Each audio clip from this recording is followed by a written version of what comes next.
As the days of negotiations keep going and reports of Portland's wish list getting even longer, we ask how much is too much to trade for Damian Lillard? Plus, Paul Pierce isn't a believer in Miami. Big surprise. But is he right in saying the Heat won't win in the playoffs, even if they do get Dame?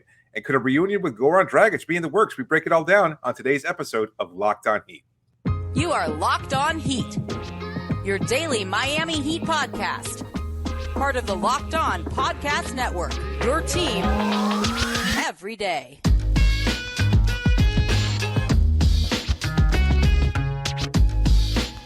All right, welcome to Locked On Heat, your daily podcast on the Miami Heat. I'm Wes Goldberg, here as always with Gabe Ramil. However, you're tuning in on YouTube, Odyssey, or your favorite podcast app. Thanks so much for making Locked On Heat your first listen every day. We'll get to Paul Pierce's newest attempt to disparage the Heat in a minute. We also have an update on one Goran Dragic. But I want to start with Damian Lillard because this is dragging out. The Blazers seem to be trying to sweat out more assets out of the Heat, playing the waiting game. So I just wanted to ask you, if the Heat were to just up their offer in an attempt to just try to speed this thing along, how much is too much for the Heat to give up in a Damian Lillard trade, in your opinion? It's the acquisition of Caleb Martin or somehow extorting Miami for more picks. I think at that point, then you'd have to kind of reconsider. I know it shouldn't be that Caleb Martin is a sticking point, and I get it. But you're also in danger then of depleting your depth to the point where it might be more problematic for Miami to try and win just based around those three talents. It's not a foregone conclusion that you can just find players and put them in those roles and have them excel to the same degree that a starter like Caleb Martin or even part-time starters like Gabe Vincent and Max Strus now departed. I know you've acquired Thomas Bryant. I know you've acquired Josh Richardson. I'm still not 100% convinced that you can afford to give up that much in Caleb Martin and a plethora of draft picks and then hope to be able to not just win this year, but also continue to replenish the cupboard over the next couple of seasons. Because we saw this during the Big Three era, that there were many different iterations of that team. Aside from those three players and Udonis Haslem, you had a cast of characters that was changing over pretty regularly, whether it was a point guard position, the center spot with Joel Anthony, et cetera, Chris Anderson. There was a lot of different changes that had to go through it. You have to be able to find those players. Maybe Miami, as skilled as they are at finding those players and developing them and getting them to excel and play a larger role and embrace that role and find a way to thrive, maybe it's enough. I'm just not so sure. The combination of Bam, Jimmy, and Dame, as powerful and good as that is expected to be, I'm still not sure if it's at the same realm as the big three of Dwayne Wade, LeBron James, and Chris Bosh at their absolute peak. You have the threat of injury. You know that Dame and or Jimmy is probably going to miss some time during the playoffs just because that's the nature of their bodies at this point in their respective ages. And given that, you're going to have somebody else step up, even if it's just for a game or two. So I don't know. It's a tough one. Like my gut tells me, yeah, of course you have to give up Caleb in order to get a player like Dame Lillard. I know it shouldn't be a sticking point, but it kind of feels like it is. I don't know. Where do you weigh in on this? That's where I want to start, is with Caleb Martin. But before I even get there, I think it's important to keep in mind a couple of things. Number one, what Miami's offer is right now. Reportedly, it's Tyler Hero, Duncan Robinson, and draft compensation. And that seems to be where that base level offer is.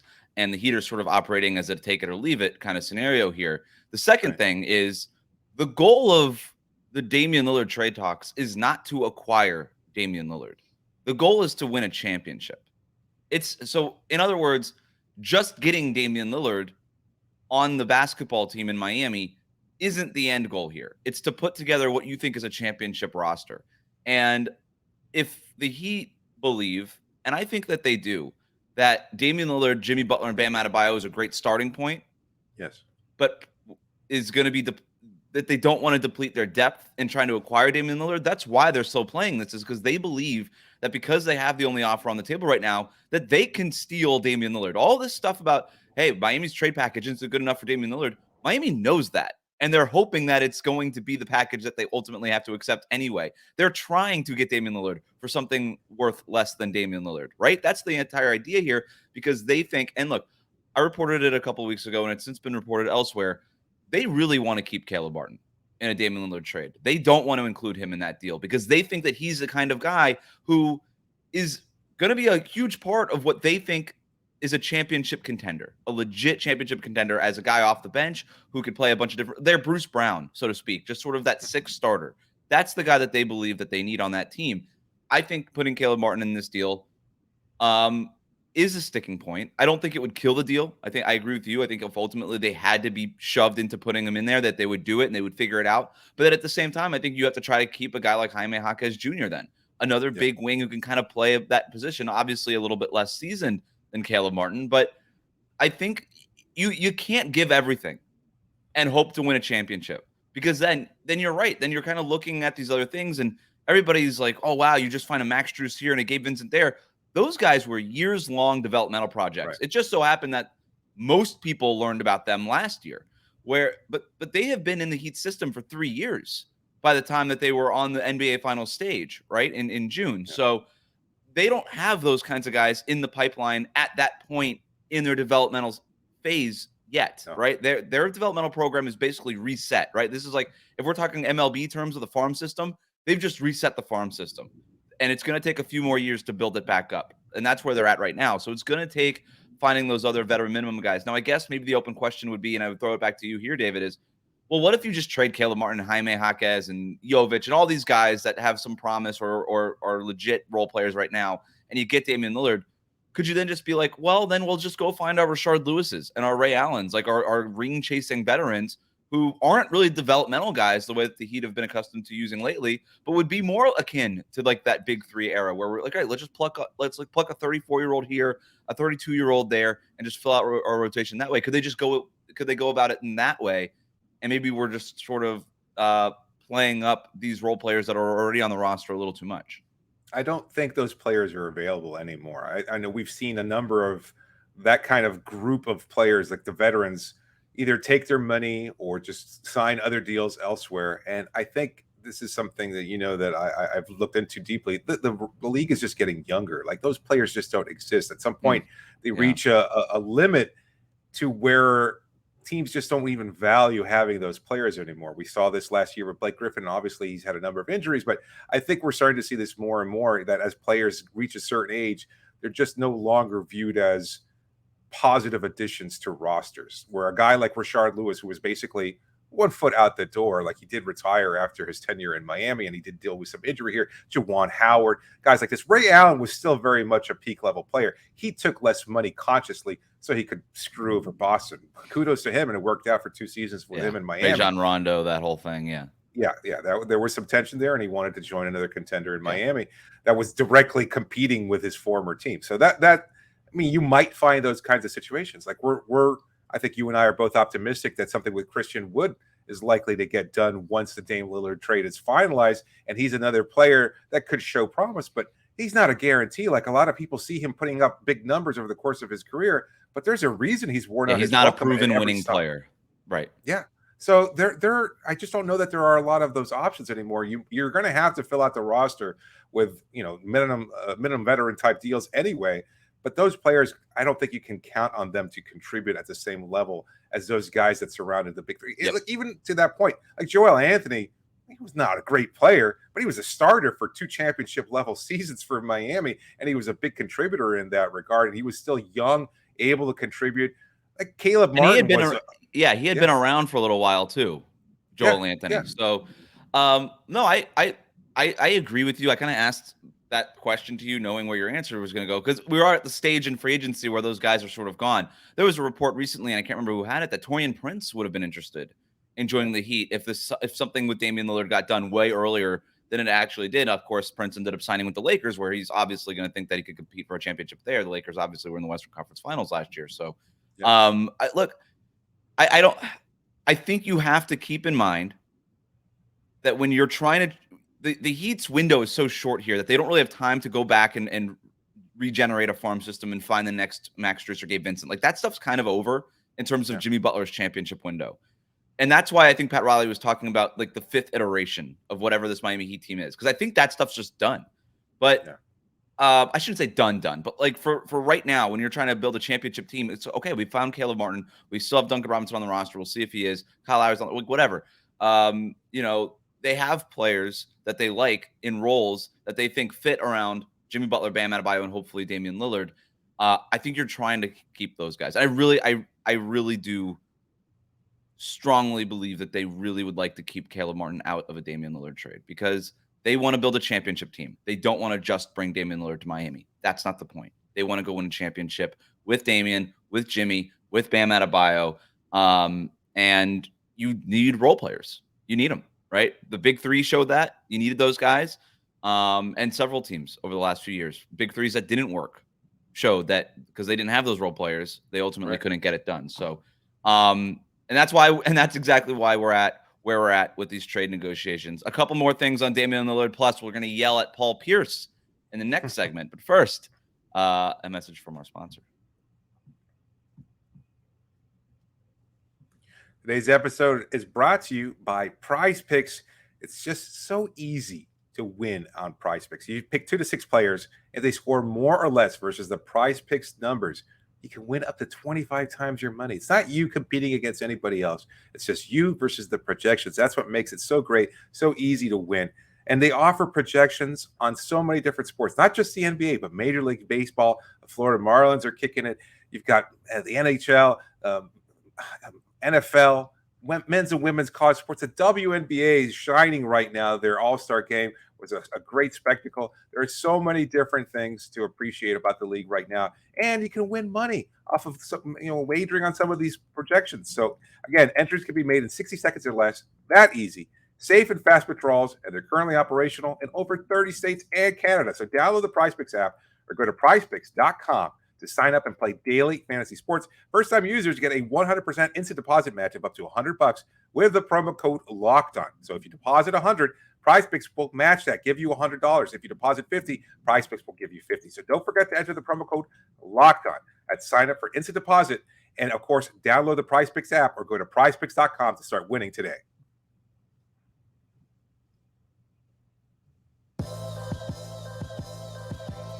Thanks for making Locked On Heat your first listen every day, everydayers. Make sure that you're subscribed for the latest on Damian Lillard and the Heat's offseason. You can subscribe on YouTube and on your favorite podcast app. All right, a few more Damian Lillard news and nuggets before we get to Paul Pierce's recent comments on Rachel Nichols' show that we're going to get to yell at him about. But this is a new segment that we're going to call That Dame Time Again. Lift off and the clock has started. Dame requesting a trade out of Portland after 11 seasons. To have to lower your asking price and look elsewhere, and that's where Miami will still be a part of this process.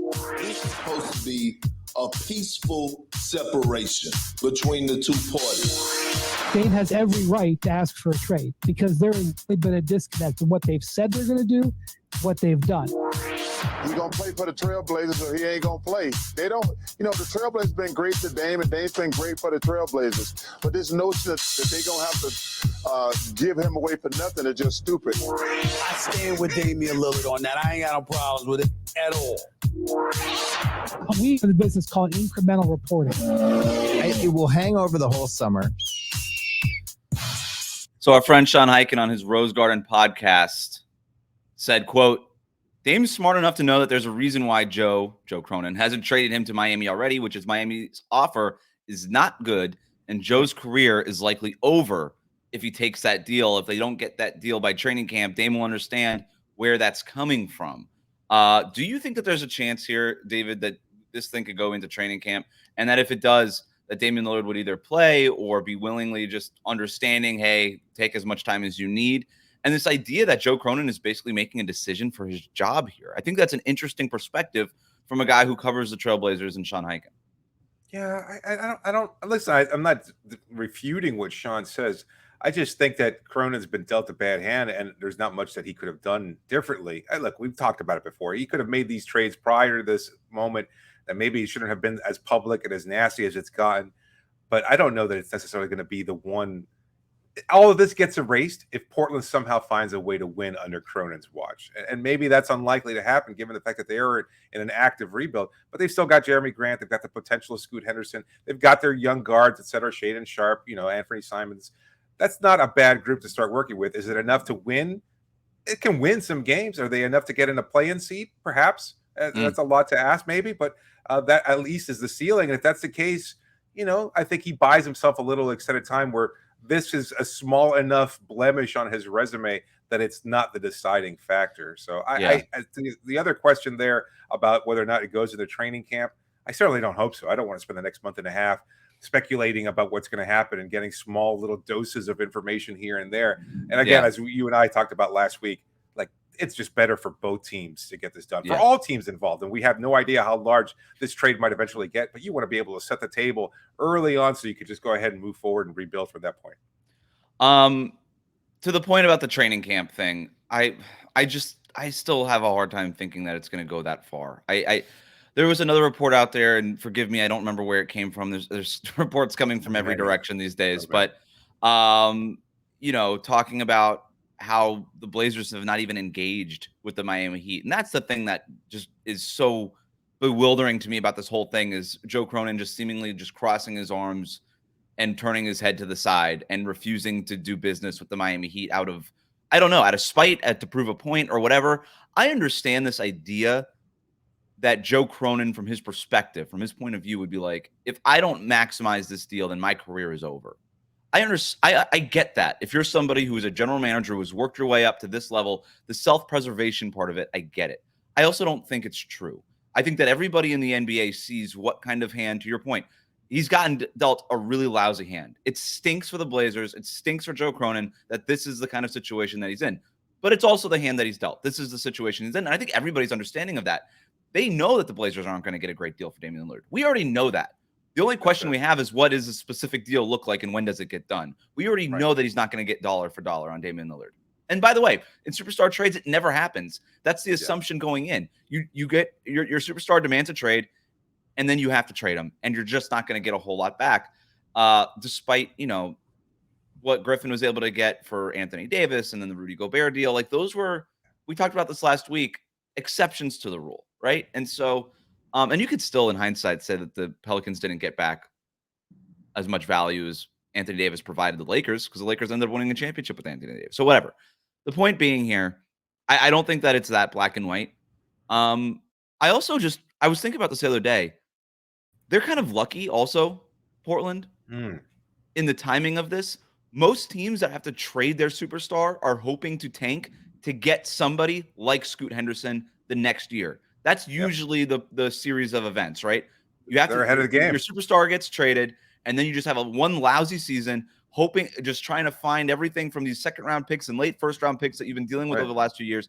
And then you have a lousy year, and then you pick in the lottery, and then you hope to get somebody like Scoot Henderson. The Blazers are starting with that right now, in large part thanks to Damian Lillard willingly sitting out games so that they could tank the end of last year.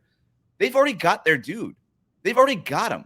So as soon as this Damian Lillard trade is over, they get to immediately start thinking about their superstar right now. And Scoot Henderson is going to be a star. That dude is legit. And that is not the case for a lot of teams that have to trade their superstar. Usually it's years and years and years of waiting. This is like going from Peyton Manning to Andrew Luck that the Indianapolis Colts did a few years ago. Like, that's what they're basically doing here. And so I think that, and when you have a guy like that, to go back to Joe Cronin, that tends to buy you time. You've got a young blue chip star in the making. That's what's going to determine whether or not Joe Cronin has a career after this, is how do you build around Scoot Henderson? Not necessarily what you get out of Damian Lillard, although understanding that you want to get something for Dame that helps you build around Scoot. And that's what he should be working on. It doesn't even sound like they're working on that. So no, that's a great point. I really do believe that. Like, this will be the defining moment, not the trade with Damian Lillard. That's already going to be passed at some point. It's just going to be, how do you build for the next phase, and how quickly do you get to that point? And that's a great one that you made about Scoot. It's like, you've already got the great player. It's not quite the 1998-99 Spurs, that suffered incredible injuries and they were able to get a Hall of Famer great, an all-timer, and Tim Duncan. But it's not too far off in that sense. Like, they had David Robinson already on the roster. If they had managed to somehow to keep Damian Lillard, and if there had been another player there that would have been more complimentary of Damian Lillard, maybe Dame doesn't ask for a trade, but they got basically Dame's replacement in Scoot Henderson. So it kind of just doesn't make any sense. But let's move on. Yeah, let's move on to Paul Pierce's comments here. Speaking of moving on, newest attempt to basically diminish. This is sort of his thing. He goes on TV and he tries to diminish the Miami Heat. On Rachel Nichols' Showtime basketball show, Paul Pierce said that if the Heat land Damian Lillard, that they won't even make it out of the first round. That drew the expected response from Rachel Nichols and Tracy McGrady, who was also on set. Here's the sound. Together, you put them together, they won't make it out the first round. Wait. You got to understand how they got to the championship this year. A lot of this had to do with their depth. And guys playing way above their pay grade. Way up. Caleb, Anthony, these guys was averaging 20 points on Boston. We ain't never seen them do that. Then you had Duncan Robinson. So if you get Dame, they gone. They already gone, but then you lose another 18 point, 20 score, gone. You got to throw in Robinson. You're gonna have to gut that team out. I don't know who Anthony is. I don't know. It's a hot take, and I guess that's how this industry works a little bit. If you're Paul Pierce, you worked at ESPN, you got fired, you're trying to stay in relevance, I guess. You're trying to stay in the Twitter sphere, I suppose, here. And this is a way to get your face and your voice and your name out there, is to have a hot take like this. So I get it from that perspective. And I kind of I hesitate giving it too much credence, or even honestly, David, thought, because it's pretty transparent what he's doing. But this is also sort of just a behavioral pattern for Paul Pierce, as he just never believes in the Miami Heat. And on one hand, he's saying, well, you got all these unexpected things out of these unexpected players, but if you trade them for Damian Lillard, now you can't expect to get these things that were unexpected from unexpected places. It's a circular argument that makes no sense, in other words, David, and it's ridiculous. So it's a hot take for the purpose of being a hot take, but if you're gonna have a hot take, Paul, at least have it be a little bit thought through and get the names right. Yeah, the Anthony thing is perplexing. Look, he's not off base completely in saying that Miami's depth could potentially be an issue. Like, we just talked about this in the first segment. Like, there are concerns there about how they'll be able to replenish it around the big three of Dame, Bam, and Jimmy. Having said that, a first-round exit, you expect that team would probably be a high seed. I don't know that a lower seed in the Eastern Conference, after dealing with the play-in tournament, et cetera, is going to be able to catch enough fire for a 7-game series where they're going to knock out Jimmy Butler, who we've seen single-handedly knock off a potential title contender in the Milwaukee Bucks. Jimmy was unstoppable alongside Dame and Bam. I can't see a world where they're going to roll over and be like, you know what? We got to the playoffs. That's enough for us. That just doesn't seem within the realm of possibility at all. So I have no idea. I know it's Pierce just kind of. He did mention that, and it was an interesting point. He mentioned that, and later on in the show, he said, this was a team that barely made it into the playoffs in the first place. And I think that's important context. Sure. This is,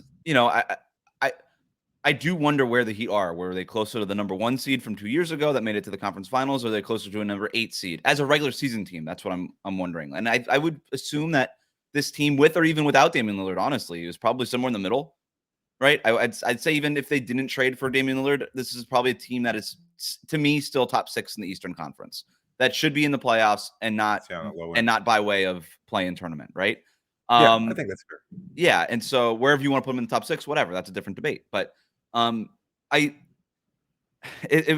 not a great argument, because the other reason why they were in the play-in tournament was because guys like Max Strus and Gabe Vincent regressed from the season before, and it was what that helped them become the number 1 seed. They regressed, and then that's why you want a guy like Damian Lillard. The difference between, and I'm gonna dissolve this into almost something that makes no sense, but the difference between Max Strus and Max Strus and Damian Lillard is that Damian Lillard is out here. Max Strus can give you 25 points in a game and go 6 of 8 from 3-point range. Max Strus can do that once a month. Damian Lillard does that every other night, and that's the difference. It's not the heights. All these players can basically reach the same heights on any given night, or not. You know what I mean? They can all reach 20 plus points on any given night. Any NBA player can score 20 plus on any game.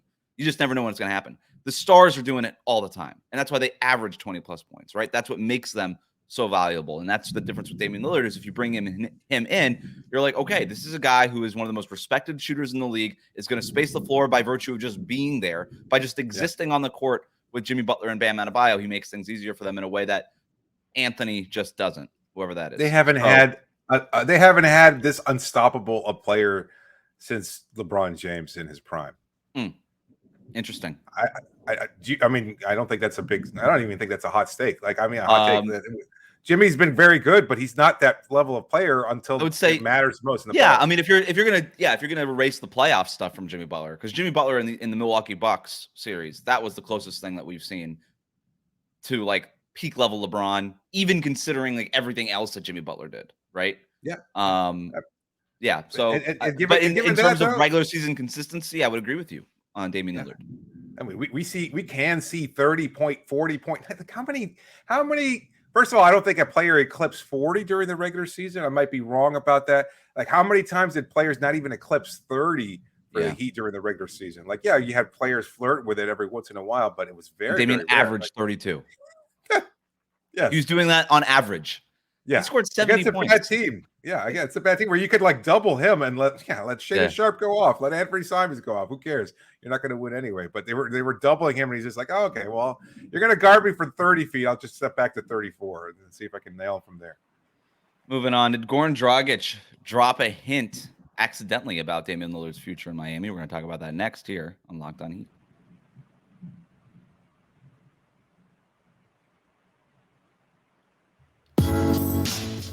Thanks again for making Locked On Heat your first listen every day, everydayers. Make sure that you're subscribed for the latest on Damian Lillard, the Miami Heat's offseason. We've got a ton of great content coming up in the next couple of weeks, so you're going to make sure to lock it in here. Subscribe on YouTube and on your favorite podcast app. Let's talk about Goran Dragic, our old friend, who told a European news outlet that, quote, the main desire is to return to Miami. Everybody is waiting for Damian Lillard to decide where he will go next. When this is known, the movement for the other players will be open as well. We are in talks with a few clubs, but much more will be known in a few days when the news will be released. You will see. We can parse this. It's important to note, I'm pretty sure that this interview was not given in English based on the outlet. So this is all translated into English. So I don't want to like parse, I don't want to read between the lines too much with that in mind, but what do you make of Goran's comments? There's a couple of things to get into here. It's the first one, that his main desire is to come to Miami. I don't think that there's no subtlety there, right? And then and then in terms of the Damian Lillard thing, let's put a pin in that. But his desire to come to Miami, what do you think of that? I think it's pretty obvious that he's had a special place in Miami's heart, and vice versa, since the team traded him away a few seasons ago. Like, they traded him because the Heat thought they were getting an upgrade in Kyle Lowry, somebody who would play a higher level defense after seeing Goran Dragic be problematic the year before, especially against the Milwaukee Bucks in that opening round series where they got swept by the Bucks. The point of attack defense was terrible, whether it was Kendrick Nunn or Gabe Vincent or Goran Dragic or whomever. There wasn't a lot of help there. They needed somebody, a high-level defensive point guard. They thought they were getting that with Kyle Lowry. We've seen moments, although not consistently enough for most fans, but we've seen moments of that upgrade there. But as far as his return to Miami, clearly he's always wanted to be here. I think he's always seen himself as growing as a player, just embracing his time with the culture and everything that it entails. Like, he became an all-star here in Miami. Of course, it makes a lot of sense that he'd want to join here. I was a little surprised that maybe nothing was reached last year and he joined Milwaukee instead, but I guess I can't blame him. Clearly, the Bucks look like a much higher level contender than Miami did at that point. And we don't know that the Heat offered him something. Yeah, no, absolutely. Either. So absolutely. He's been with 4 teams in the 2 years since he left Miami, and man, doesn't it feel like longer than 2 years? Yeah, it does, right? But it's only been 2 years. But he's been on 4 different teams since then. His 2 kids still live here. They go to school in Miami. He still owns his home in Miami. I think there was always a plan for him to come back to Miami, whether or not it was for playing with the Heat or not. To live in Miami, period. And I think that's why he is so he's sort of like losing the subtlety of all of this. It's just sort of interesting. He's like, yeah, I want to be back in Miami. He is a free agent. He is obviously probably waiting on something. I think Goran Dragic is. I don't know that he can give you regular minutes every night. I don't think I don't think this is the backup point guard. I think this is more somebody that can be a Heat culture carrier kind of guy in the wake of Udonis Haslem's retirement. I think that's sort of the role that he could play, and break glass in case of emergency point guard minutes. Maybe he can give you 10. once a week or something like that. I think that's just the stage of his career that he's at, and that's fine. He's 37 years old. It would be kind of amazing if he was in the NBA. And I think that might be the only option for him at this point, is if he's going to be in the NBA, it's going to be for the Miami Heat. I just don't see him signing somewhere else unless there's a team that just wants his locker room presence. Because the one thing he kept doing is Chicago, Milwaukee, Brooklyn, wherever he was, he always talked about how the Heat did things and the culture and what he wanting to specifically bring Heat culture to those organizations. And I think he did using that the pronouns to varying levels. Using the we do things differently in Miami. It's like, okay, you haven't been there in 2 years, but sure. Let's talk about the Damian Lillard part of this, because, and I'll repeat what he says at the end here again, translated, but saying that much more will be known in a few days when the news is released. You will see. It sounds like, based on this, that he already knows what's going to happen. Yeah. I hesitate to get to that level with this quote, right? If he's telling me that the goal is Miami, I believe him on that. Not knowing the language, not hearing it from him, and just trying to read it on the page, I think stuff can get literally lost in translation here. I think there's a lot of people taking this as in, oh, he knows the Damian Lillard deal is done, and he's just waiting for it to be finalized so that he could sign at the minimum. Maybe that's ultimately what happens here. I personally am not willing to make that leap as something conclusive. I think it's overstated a little bit in that sense, but I don't think it's all that far off either. Like, again, from just judging from my own experiences in Las Vegas and everything we've heard since the request, even before the request was made official, it's that Miami was lining themselves up to be the prime pursuer of Damian Lillard, even going back to the Bradley Beal trade talks. And that everything since then indicates that he's going to wind up in Miami. What it costs from Miami's end, whether it costs an extra first round or a couple first round picks or whatever, Caleb Martin, like that's the debate here, is how many more teams get involved? How much more can Portland extract from Miami and other trade partners? But that Damian Lillard will be wearing a Heat uniform at some point soon. I know there are other teams that seem to think that they're involved, and fan bases certainly want to believe that as well. But the buzz and the league is always one step ahead. They don't go public with this stuff because, again, their futures, like think about it from just even Goran, is like, if I have a chance to play for another team, I would love for it to be Miami, and I would love for it to be after this Damian Lillard stuff shakes down so that I can align myself with that team to the point that we were making in the first segment as a veteran looking to ring chase because they're in prime position to do so. And I think that's always the idea around veterans like this. At this point, especially, we see this all the time. Like even with Brooklyn before the James Harden trade or after the James Harden trade, they acquire him, and then players say, hey, you know what? Brooklyn's not a bad destination. I might go play there myself. And we see this every year. Yeah. I don't think that the trade is done. I think there's been some speculation out there like, oh, it's just done, and the media is just keeping this going for the clicks. Never. The media is sick of talking about this. If this was done, it would be reported as done. And by the way, the media doesn't work like that. So much to some people, we don't all get together. It's a whole different kind of conversation. I haven't talked to Adrian Wojnarowski lately. Have you? I mean, did you mention it? I mean, just by nature of Shams versus Woj going at it, there would be no agreement to just not report this news because their whole thing is who's going to report it first. It makes no sense. So that said, I don't really know why the Heat are waiting. And maybe we should talk about this later in the week because we're kind of running up against it, David. But like, why not just sign him? Like, you're not just, if you're signing Goran Dragic, it's not really to fill a positional need. It's to fill a locker room need that you think you're going to need anyway because Udonis Haslem is retiring, not because of whatever may or may not happen in a Damian Lillard trade. I don't know, just sign him anyway. And maybe that's what he's alluding to is like, yeah, this deal is going to be kind of done. When I get back to the States, I'm going to sign the deal and it's going to be official. And we're going to get an email saying that the Miami Heat have signed Goran Dragic. And maybe that's just what's he's just waiting to take a trip stateside and make and sign the paperwork.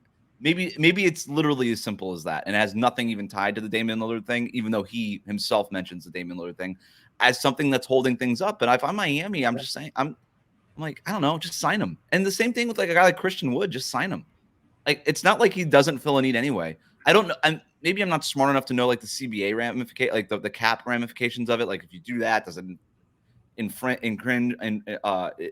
cringe up on the Damian Lillard thing or whatever? I don't know. But maybe from those players and their agents, respectively, Wood and Dragic, maybe they've told Miami, look, you pull the trigger, it's finalized, we'll sign there. Otherwise, we'll sign with wherever Dame gets acquired. Like if Dame goes to Brooklyn, That's join true. there. I didn't think about it like that. Yeah, you might be right. The players themselves might be waiting on it. That's interesting. Yeah. Well, we're all waiting on it, despite the media's scheme to cover up the Damian Lillard trade that's already apparently done.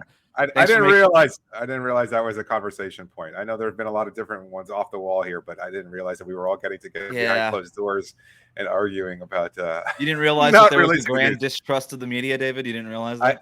I haven't been part of Miami's media mafia, and I just didn't get the memo regarding the great national media mafia as well. So it's a lot of underwork. What are we covering up here on this podcast? Should we just start covering things up, or just claiming that we're covering things up? I guess would be a more accurate way to phrase it. I mean, you and I really know. How about, like, maybe I could clip this for the soundbite. The Damian Lillard trade is done, people. The Damian Lillard trade is done, folks. It's already done, and everybody's just waiting for a Friday news dump. I'm trying to think of a reason. Like, is there an occasion coming up that we could like? I'm looking for the aggregators to try and. Not that there's anything wrong with. How about this? How about this? All right, folks. You heard it from me first here on Locked On Heat. The Damian Lillard trade is done. The Damian Lillard trade is done. The terms have been agreed to. Portland, Miami, they already know the third team and fourth team involved. This trade is done. Everybody was just waiting for Summer League to be over because the league wanted another rating spike after Summer League. Victor Wembanyama, Scoot Henderson, Brandon Miller in Summer League. That was drawing on the headlines. They wanted to keep the attention on their next generation of superstars. Now that Summer League is over, it's time to transition to Damian Lillard. This trade will be announced this week. It's already done, and the media and the NBA have gotten together just to elongate this to make sure they're getting as many clicks and as many views as possible. But mark my words, you heard it here first. The Damian Lillard trade is done. Aggregate that. Let's go. Dangerous game we're playing here. So many people will actually believe that. So many people are actually going to think that there is a grand conspiracy there to stretch it out and that they haven't taken place. And it makes sense, too, that they wouldn't want to. I could totally see somebody arguing. It was myself. Like Summer League, right? It's like, with Wembanyama, like, he was the story. Like, whether he was good, whether he was bad. Mm-hmm. Yeah. And now it's over. Now you can move on. Now we can get into the nitty-gritty of free agency, and you'll see, as Goran suggested, a flurry of moves happening over the next couple of weeks after the announcement is made. Wow. I can't believe you were an insider like this. Yeah, look, Miami Media Mafia. That's what it's the grand cover up, and I just I let the toothpaste peel back the curtains. Yeah. Thanks for making Locked On Heat your first listen every day. Everydayers, make sure that you subscribe for the latest real stuff on Damian Lillard, the Heat's offseason, Goran Dragic, and everything else that's going on. Hit that subscribe button on YouTube right now and follow us on your favorite podcast app. David, thanks for joining me. Absolutely. When does LeBron come back to Miami? That's next week. Okay. Next year to play with his son. They're both going to be in Miami. There you go.